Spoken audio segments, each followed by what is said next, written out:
पर दबाव बरकरार है। डॉलर की उड़ान थम न सकी। इंटरबैंक में अमेरिकी करेंसी मजीद 60 पैसे महंगी होकर 200 रुपए 60 पैसे का डॉलर हो गया, जबकि ओपन मार्केट में डॉलर 50 पैसे महंगा होकर 202 रुपए के करीब फरोख्त हो रहा है।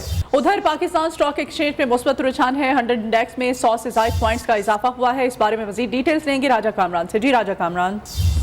देखिए, अब हुकूमत की तरफ से कुछ इकदाम किए गए हैं और डॉलर की जो कदर तेजी से गिर रही थी, कभी 1 रुपया 2 रुपया, अब उसमें थोड़ी सी कदर के गिरने में कमी आई है, मगर अभी भी जो इकदाम किए गए हैं वो इतने ज्यादा मौसर नहीं है कि रुपए की कदर को दोबारा मुस्तहकम कर सके किसी एक पॉइंट पे।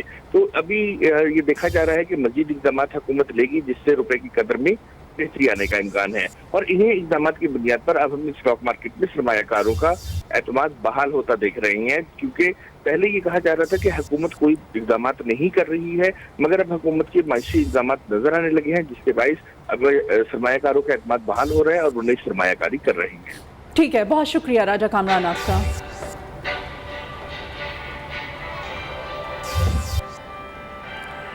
वजीर आजम शहबाज शरीफ एक रोज़ा दौरे पर कराची रवाना हो गए हैं। वजीर खजाना मिफ्ता इस्माइल, वजीर आबी वसाइल खुर्शीद शाह और मुआविन खसूसी फहद हुसैन वजीर आजम के साथ हैं।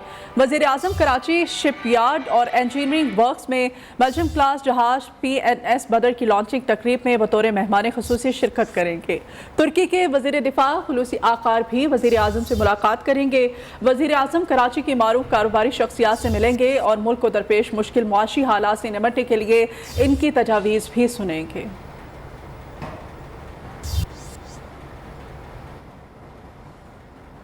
MQM का इनडायरेक्ट की बजाय डायरेक्ट टैक्स लगाने का मुतालबा सियासत के लिए मुल्क को मुआशी बहरान में नहीं धकेलना चाहते। मुत्तहिदा और सिंध हुकूमत में मुआहिदा नहीं, वर्किंग रिलेशन है। खालिद मकबूल सिद्दीकी ने वाज़ेह कर दिया। सिंध हाई कोर्ट में मीडिया से गुफ्तगू में कहा कि हुकूमत की मुद्दत 17 अगस्त 2023 तक है। अगर हुकूमत चाहे तो कबल अज़ वक्त इंतखाबात भी करवा सकती है। जलसे जुलूसों से कमज़ोर हुकूमतों पर दबाव पड़ता है। हुकूमत नई इलेक्शन की जो डेट है वो 17 अगस्त 2023 है। उससे पहले जब भी हुकूमतों को लगे कि अब उनको अवाम की अदालत के पास चला जाना चाहिए तो ये उनका, लेकिन सड़क के पर होने वाले मुजाहरे तो कमज़ोर हुकूमतों को तो दबाव में ला सकते हैं, मजबूत हुकूमतों को नहीं। हम भी चाहते हैं कि वक्त आ रहा है कि एक फ्रेश मैंडेट जो है वो पूरी कौम के लिए बड़ा ज़रूरी है, लेकिन उसके लिए अपनी सियासत के लिए मुल्क को किसी माशी बहरान के हवाले नहीं करना चाहिए। तहरीक इंसाफ के रहनुमा हम्माद अजहर कहते हैं इम्पोर्टेड हुकूमत की कोई मुआशी पॉलिसी वाज़े ना हो सकी। पाकिस्तान तहरीक इंसाफ ने सिर्फ $60 करोड़ माहाना का करंट अकाउंट खसारा छोड़ा। नून लीग 2018 में $200 करोड़ माहाना पर यह खसारा छोड़ कर गई थी। उन्होंने ट्वीट किया कि हमने सिर्फ मईशत को संभाला बल्कि 6% तरक्की की शरह पे ले आए। इम्पोर्टेड हुकूमत कम खसारे के बावजूद तबाही मचा रही है। अप्रैल में करंट अकाउंट खसारा कम होकर $62 करोड़ 30 लाख रह गया। स्टेट बैंक ऑफ पाकिस्तान के मुताबिक मार्च के मुकाबले में अप्रैल में करंट अकाउंट खसारे में $39 करोड़ 20 लाख की कमी हुई। अप्रैल में तरसीलात ज़र में $31 करोड़ 50 लाख इजाफे से करंट अकाउंट खसारा कम हो गया। रवा माली साल के इब्तदाई तस्मा में करंट अकाउंट डेफिसिट $13 अरब 77 करोड़ तक पहुंच गया।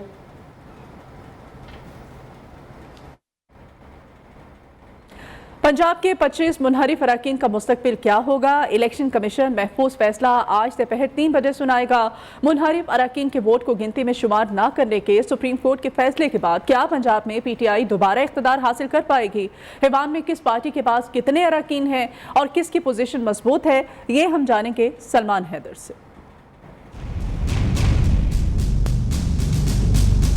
अब जबकि आइन की तशरीह आए दिन हो रही है तो सूरत हाल भी डिफरेंट होती जा रही है। जैसे कि पार्टी पॉलिसी के खिलाफ वोट देने वाले अराकीन असम्बली पर आर्टिकल 63(a) के इतलाक की जो तशरीह है, इससे मुतालिक सुप्रीम कोर्ट के फैसले के बाद पंजाब की सियासी सूरत हाल दिलचस्प हो गई है। जैसे कि 371 अराकीन के ऐवान में हुकूमत साजी के लिए पार्टी को 186 वोट दरकार है। यही नहीं, पंजाब असम्बली में तहरीक इंसाफ के अराकीन की कुल तादाद 183 और PTI के 25 मुनहरिफ अराकीन के D सीट होने पर अराकीन की तादाद 158 रह जाएगी। और अगर काफ लीग के 10 अराकीन के साथ PTI इत्तेहाद की तादाद 168 पर पहुंच जाती है। तो अराकीन के डी सीट होने पर मखसूस नशिस्तों पर मुंतखब होने वाले 5 अराकीन की जगह पीटीआई फौरी तौर पर 5 अराकीन को नामजद कर सकती है, जिसके बाद पीटीआई इत्तेहाद के पास ईवान में अराकीन की तादाद 173 हो जाएगी। है ना सूरत हाल दिलचस्प?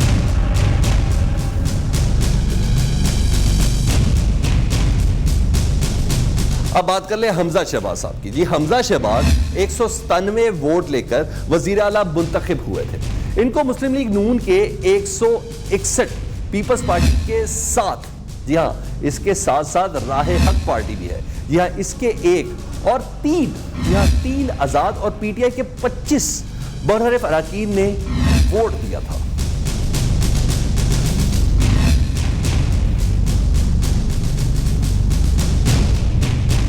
लेकिन अभी तक तहरीक इंसाफ गेम में है। इसके 25 मुनहरिफ अराकीन, जबकि पीटीआई का साथ देने वाले मुस्लिम लीग नून के 5 अराकीन असम्बली को निकालकर मुस्लिम लीग नून के सियासी इत्तेहाद की अराकीन की तादाद 172 रह जाती है। साबिक वजीर दाखिला चौधरी निसार अभी तक किसी भी इत्तेहाद का हिस्सा बनने का ऐलान नहीं किया। माहिरीन के मुताबिक ऐसी सूरत हाल में अगर वजीर आला का इलेक्शन होता है और कोई उम्मीदवार 186 वोट लेने में कामयाब नहीं होता, तो फिर उसी वक्त रन ऑफ इलेक्शन होगा, जिसमें किसी उम्मीदवार का एक भी वोट ज्यादा होगा तो वो वजीर आला मुंतखब हो जाएगा।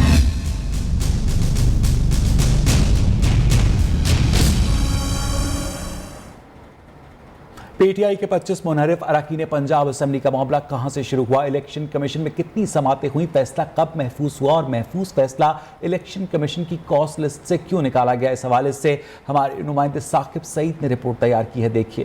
समात की 6 मई को पहली समात हुई, कुल 8 समातें हुई। पीटीआई की जानिब से बैरिस्टर अली जफर, फैसल चौधरी और मलिका बुखारी ने दलाइल दिए। मुनहरिफ अराकीन की जानिब से सुलेमान अकरम राजा, खालिद इसाक और जावेद मलिक पेश हुए।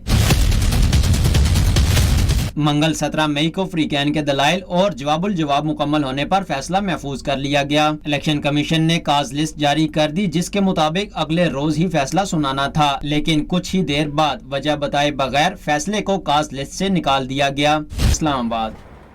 मुनहरिफ अराकीन डिक्लेयर करने का इख्तियार इलेक्शन कमीशन के पास है। वजीर दाखिला राना सनाउल्लाह कहते हैं पीटीआई के दौर में आरजीएस चीफ सेक्रेटरीज कई बार तब्दील किए गए। प्रोग्राम बोलो तलत हुसैन के साथ में गुफ्तगू में वजीर दाखिला ने कहा कि वकला की जानिब से भी अदालती राय पर हैरानी का इजहार किया जा रहा है।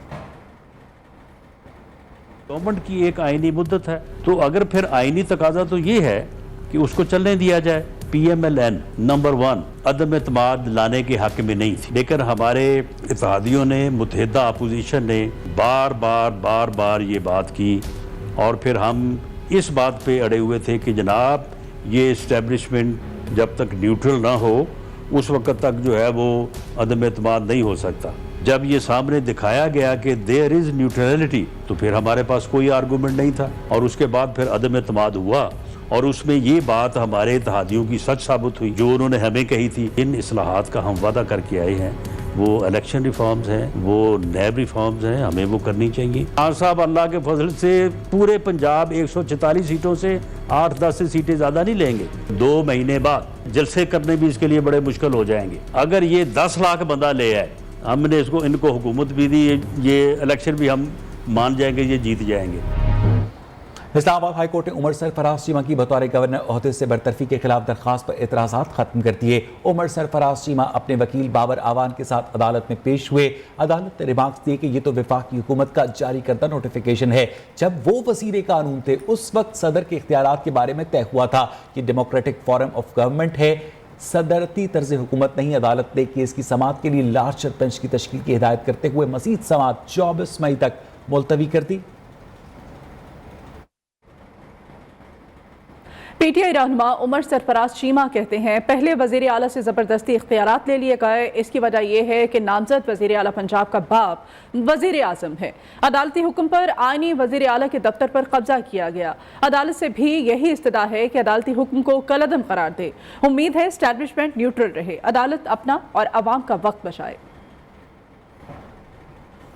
आला से जो है सारे दफातर और वसाइल छीने गए, सिर्फ इसी माह के ऊपर के जो है वज़ीर आला का वालिद जो है वो एक वज़ीर आज़म पाकिस्तान है इस वक्त। तो ताकत के ज़ोर के ऊपर जिस तरह से वहाँ पे एक आइनी वज़ीर आला को हटा के वहाँ पे गैर आइनी जाली वज़ीर आला बैठ के जो है इस कॉलिंग द शॉट वहाँ पे गैर आइनी गैर कानूनी अहकाम दे रहा है और वहाँ पे जो पोस्टिंग ट्रांसफर की जा रही है, सारा जो कुछ हो रहा है ये सारा ड्रामा ही फेक। जब उस वज़ीर आला पंजाब का जो ऑफिस ही आइनी तौर पे खाली नहीं हुआ, तो जितनी भी अदालत को धोखे में रख के अदालत से झूठ बोल कर जालसाजी की बुनियाद पर अगर अदालत से फैसले लिए गए, गलत फैसले करवाए गए और उन फैसलों की बुनियाद के ऊपर आप एक आइनी वज़ीर आला के दफ्तर पे काबिज होंगे, तो इसका ये मतलब नहीं है कि सारा कुछ एडवोकेट जनरल पंजाब इस वक्त भी अहमद ओवैसी हैं। सेक्रेटरी कानून के पास क्या इख्तियार है कि वो एडवोकेट जनरल को हटाए? Chief justice Lahore high court के अहमद ओवैस की बतौर एडवोकेट जनरल पंजाब बहाली की दरखास्त पर समाअत के दौरान रिमार्क सामने आए हैं। अदालत ने एडिशनल एडवोकेट जनरल से तहरीरी जवाब तलब करते हुए समाअत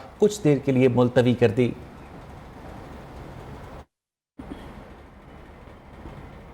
और अभी बिजली की बढ़ती हुई कीमतों के बारे में आपको अहम खबर देंगे। बिजली एक बार फिर महंगी करने की दरखास्त, नेपरा को फी यूनिट बिजली 4 रुपए 5 पैसे महंगी करने की दरखास्त जमा करा दी गई है। अप्रैल की फ्यूल प्राइस एडजस्टमेंट के लिए दरखास्त सेंट्रल पावर परचेजिंग एजेंसी ने जमा कराई है।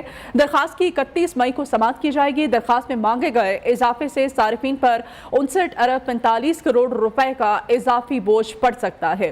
हतमी फैसला अथॉरिटी समाअत के बाद जारी करेगी। अहम खबर आपको बिजली की कीमतों के बारे में दी जा रही है। नेपरा को फी यूनिट बिजली 4 रुपए 5 पैसे फी यूनिट महंगी गई है, जबकि अप्रैल की फ्यूल प्राइस एडजस्टमेंट के लिए दरखास्त सेंट्रल पावर परचेजिंग एजेंसी ने जमा कराई है। मुल्क में बिजली की बदतरीन गैर एलानिया लोड शेडिंग का सिलसिला जारी है। मुख्तलिफ शहरों में लोड शेडिंग का दौरानिया 16 घंटे से तजावुज कर गया। बिजली का शॉर्टफॉल बढ़कर 6580 मेगावाट हो गया। पावर डिवीजन के ज़राए के मुताबिक ईंधन की कमी, कोयले और LNG पर चलने वाले प्लांट्स बंद होने से बिजली की पैदावार में कमी आई है।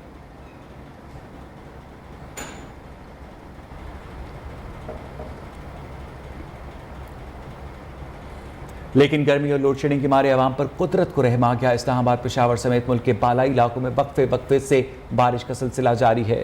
महकमा मौसमियात का कहना है कि रावलपिंडी, इस्लामाबाद समेत दीगर इलाकों में बारिश का सिलसिला 6 रोज तक जारी रहेगा। मजीद सूरत हाल जानेंगे हमारी नुमाइंदा आयशा शुएब से। जी बिल्कुल, मगरबी हवाओं का सिलसिला मुल्क के बालाई इलाकों में दाखिल हुआ और मौसम खुशगवार कर दिया। कल से मुल्क के बालाई इलाकों में वक्फे से बारिश का सिलसिला जारी है, जिसकी वजह से गर्मी की शिद्दत में भी वाजिया कमी रिकॉर्ड की गई है और इसके साथ साथ गर्मी के सताए शहरियों ने भी सुख का सांस लिया है। अगर आज शहरी इक़्तिदार की सूरत हाल के हवाले से बताती चलूँ तो सुबह से ही हल्की हल्की बारिश का जो सिलसिला है वो जारी है। इसके साथ साथ सुरमई बादलों ने भी शहरी इक़्तिदार में डेरे डाल रखे हैं, जबकि मौसम खासा सुहाना हो चुका है। गर्मी की शिद्दत में भी वाजिया कमी रिकॉर्ड की जा रही है, जबकि जो मैदानी इलाके हैं वहां पर मौसम गर्म और खुश्क रहेगा। महकमा मौसमियात का ये भी कहना है कि न सिर्फ रावलपिंडी, इस्लामाबाद, खैबर पख्तूनख्वा बल्कि इसके साथ साथ स्वात, कोहिस्तान, दीर और दीगर इलाकों में भी गरज चमक के साथ बारिश के इम्कानात हैं। जी और यहाँ वक्त एक ब्रेक का। आप हमारे साथ हैं। मुल्तान के किला कोना कासिम पार्क स्टेडियम में तहरीक इंसाफ सियासी पावर शो के लिए तैयार है। 30 फीट ऊंचा और 42 फीट चौड़ा स्टेज तैयार किया जा रहा है। जलसे से चेयरमैन PTI इमरान खान और दीगर कायदीन खिताब करेंगे। तफसीलात जानने के अपने नुमाइंदे इमरान अरशद से। इमरान, क्या तैयारियां हैं? जी बिल्कुल, इस वक्त मैं मुल्तान के तारीखी स्टेडियम किला कोना कासिम बाग स्टेडियम के अंदर मौजूद हूँ। यहाँ पे पाकिस्तान तहरीक इंसाफ आज अपना पावर शो सजाएगी। उसकी तैयारियाँ जो है वो आतमी उनको शक्ल दी जा रही है। सिक्योरिटी के 1300 से ज़ायद पुलिस एहलकार जो है वो चारों तरफ तैनात कर दिए गए हैं। और उसके साथ साथ ये ग्राउंड की जलसागाह की अगर सूरत हाल आप देखें तो यहाँ पे कुर्सियाँ लगाई जा चुकी हैं। इंतज़ामिया के मुताबिक 10,000 कुर्सियों का यहाँ पे इंतज़ाम किया गया और ओवरऑल अगर देखा जाए तो इस स्टेडियम के अंदर 30,000 लोगों के बैठने की गुंजाइश मौजूद है। हर तरफ जो है वो पैना फ्लेक्सेस लगा दिए गए और इसके साथ साथ यहाँ पे पाकिस्तान तहरीक इंसाफ के कारकुनान जो हैं उनकी आमद का सिलसिला भी आहिस्ता आहिस्ता जो है वो जारी है। और इमरान खान आज जो है वो जलसागाह से खिताब करेंगे इस जलसागाह में और इसी तारीखी किला कोना कासिम बाग स्टेडियम से जो है वो अगले लाहे अमल का ऐलान करेंगे या लॉन्ग मार्च अगर उन्होंने करना हुआ, धरना देना हुआ तो इसी ग्राउंड से आज उसका ऐलान किया जाएगा। और वक्त तो एक ब्रेक का। हमारे साथ रहिए।